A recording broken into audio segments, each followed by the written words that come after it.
Hello বন্ধুরা, কেমন আছো তোমরা সবাই? আশা করি তোমরা সবাই খুব ভালো আছো। অনেক দিন পর আবার তোমাদের সঙ্গে দেখা হলো একটা বড় ভিডিও নিয়ে। আজ তোমাদের সঙ্গে শেয়ার করব আমার 7 মাসের স্বাদের কিছু স্পেশাল মুহূর্ত আর কিছু নতুন রকমের রিচুয়ালস। এটা ছিল আমার শ্বশুরবাড়ির তরফ থেকে আমার প্রথম স্বাদ। প্রথম বলছি কারণ এরপর আবার 7 মাসেই আরও একটা স্বাদের অনুষ্ঠান হয়েছিল শ্বশুরবাড়িতেই। কেন এমন হয়েছিল সেটা জানতে হলে অবশ্যই দেখতে হবে আমার নেক্সট ভিডিওটা। তাহলেই জানতে পারবে ইন্টারেস্টিং সেই কারণ যে কেন আমার দুবার করে 7 মাসের স্বাদ হয়েছিল। যাই হোক, জানি এই মুহূর্তগুলো তোমাদের সঙ্গে শেয়ার করছি প্রায় 1 বছর পর, কারণ তখন তো ভিডিও দেওয়া বারণ ছিল না। ওই তো শঙ্খ আস্তে আস্তে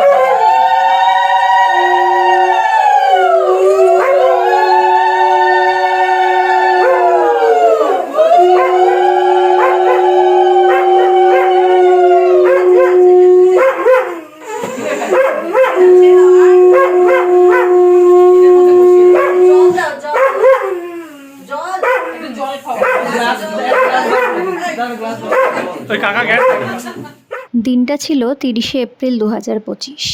এভাবে কলাপাতা দিয়ে ফানেল বানিয়ে তার মধ্যে ওই ঘটি করে ঢেলে দেওয়া হলো পঞ্চামৃত আমার মুখে। 7 জন এও মিলে করলো এই রিচুয়ালটা। এটাও আমার কাছে একটা নতুন রকম ছিল।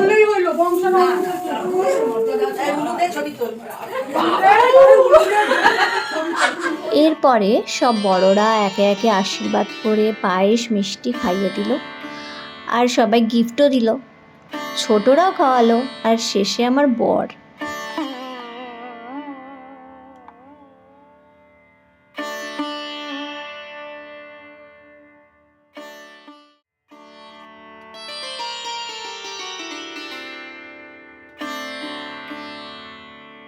এভাবেই নিয়ম মেনে পঞ্চামৃত পায়েস মিষ্টি খাইয়ে বড়দের আশীর্বাদ নিয়ে 7 মাসের স্বাদ হওয়ার নিয়ম আমার শ্বশুর বাড়িতে। কিন্তু আমার ক্ষেত্রে পুরো নিয়মটাই পালন হওয়ার পরেও একটু তার মধ্যে মডিফিকেশন হয়েছিল, আর সেই কারণেই 7 মাসে আবার করে শ্বশুরবাড়িতে আমার স্বাদ হয়েছিল। তো কেন হয়েছিল, কি সেই কারণ, কি আসল গল্প, সেটা জানতে হলে এরপরে আমার 7 মাসের স্বাদের সেই সেকেন্ড ভিডিওটা তোমাদের দেখতে হবে। তবে তার আগে এই ভিডিওটা পুরোটা দেখো, এটার শেষেও আছে একটা চমক।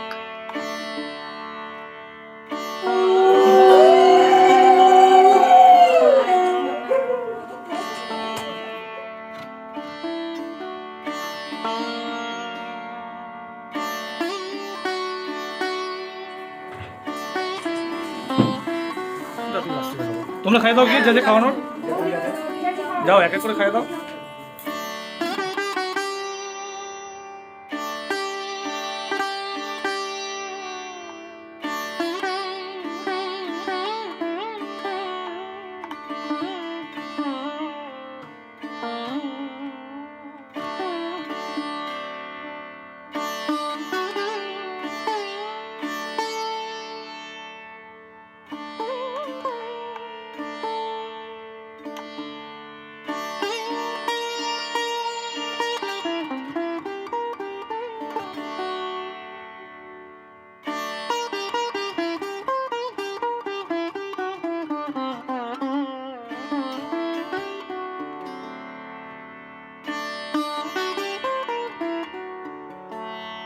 এই স্বাদের দিন আমার নিয়ম ছিল এইসবই খাওয়া, মানে সারাদিন ধরে ফল মিষ্টি এইসব খেয়ে থাকতে হবে।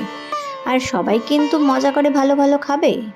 জিমের জন্য যদিও এগুলোই সবচেয়ে ভালো, একদম অমৃত সমান।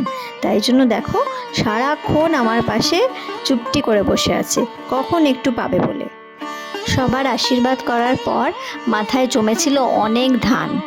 এই সব আশীর্বাদের ধানগুলো তারপরে মা আর গার্গী মিলে তুলে তুলে দিচ্ছিল, মাথার মধ্যে একদম গেঁথে গেছিল ধানগুলো। আর ওদিকে জিম আমার পাশে বসে আছে মিষ্টি খাওয়ার জন্যে।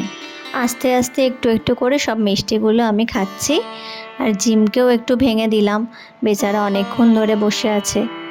যদিও ওকে দেওয়ার পরেও ও সরছে না, যদি আরও কিছু পাওয়া যায়, তাই জন্য বসেই ছিল সারাক্ষণ ধরে আমার পাশে।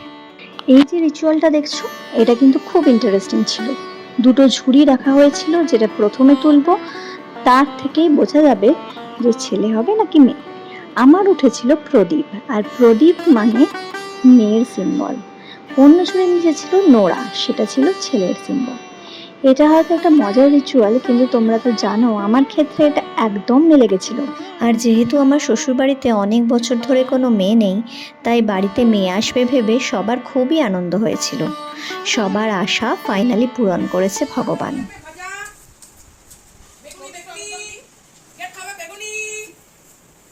তারপর বাড়িতেই ভাই বোনেরা আমাদের কিছু কিউট বেবি বাম্পের ফটোশ্যুট করে দিয়েছিল। এভাবেই সুন্দর করে কেটেছিল দিনটা। চলো আজকের মতো এইটুকুই। আবার দেখা হবে নেক্সট ভিডিওতে আমার সেই সাসপিসিয়াস দ্বিতীয় 7 মাসের সাধের গল্প নিয়ে। ততক্ষণ ভালো থেকো, আর অনেক ভালোবাসা রইল তোমাদের জন্য।